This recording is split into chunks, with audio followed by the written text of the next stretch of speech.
People in uniform are trained to see the truth fast, or so Captain Mark Harlan believed. But on the day he accused a quiet single-dad janitor of being a liar, he learned that even the sharpest Marine officer can misjudge a man.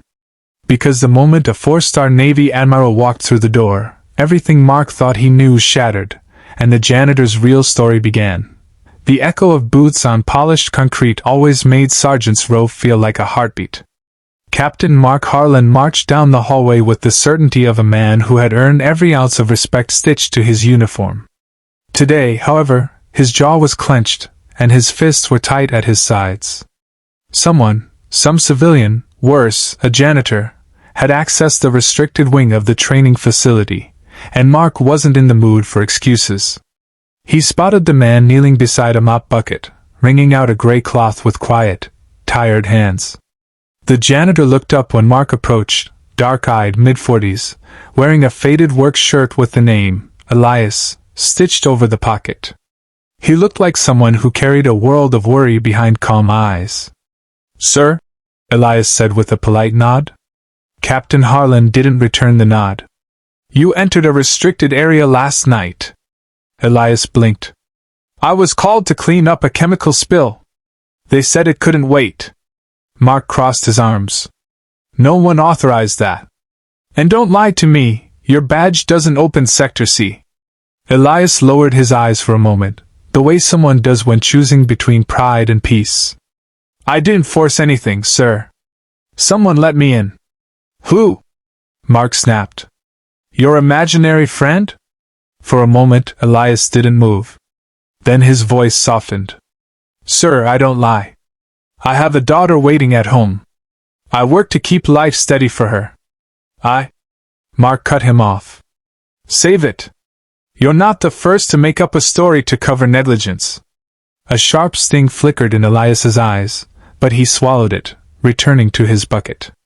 "Believe what you want, Captain. The truth doesn't change." Mark felt irritation flare hotter. Something about the man's calmness made him feel as though he was the one being unreasonable, and Mark hated that feeling. Especially since he built a career on reading people. Suddenly, an alarm beeped overhead, a high, urgent chime that made both men look up. Sector C. The very place Mark accused him of entering. A small cluster of Marines rushed past, shouting about a missing access report, and the possibility of unauthorized entry earlier that morning. Mark's stomach twisted. "Captain?" one corporal called. "Security confirms the spill cleanup request was real. Someone else initiated it, someone with high clearance." Mark's eyes flicked toward Elias. The janitor didn't smile, didn't smirk, didn't say "I told you so." He just stood, wiped his hands on his work pants, and grabbed his bucket. "I'll stay out of your way, sir," Elias said quietly.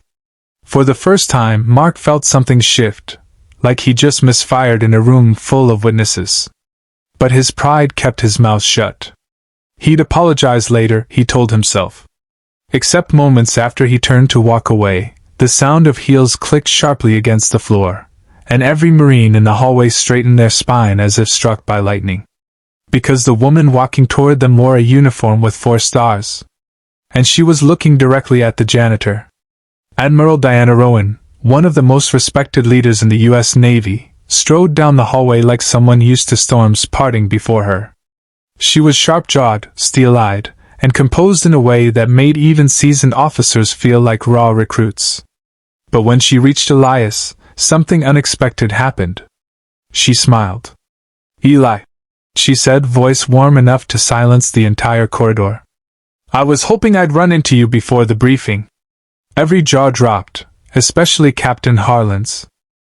Elias bowed his head slightly. "Admiral Rowan." "Ma'am." Mark's mind scrambled. How did a janitor speak to a 4-star admiral like they knew each other? Admiral Rowan turned to Mark. "Captain Harlan, correct? I assume you're the officer who filed the report concerning Mr. Ramirez's access?" Mark stiffened. "Yes, Admiral. I believed he entered the restricted area without authorization."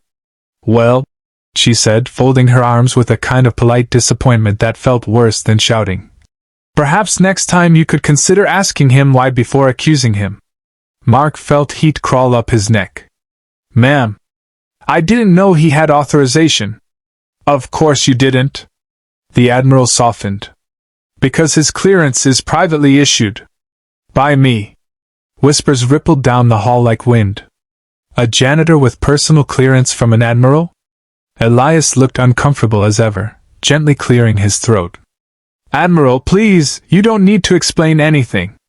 I do, she said firmly. Especially since I'm the reason you were in Sector C last night. She turned back to Mark. And the whole story poured out. Elias wasn't just a janitor, though he did the work with humility and pride to support his 9-year-old daughter. Years ago, he had served as a tactical logistics specialist for a classified Navy unit. His calm nature wasn't weakness, it was training.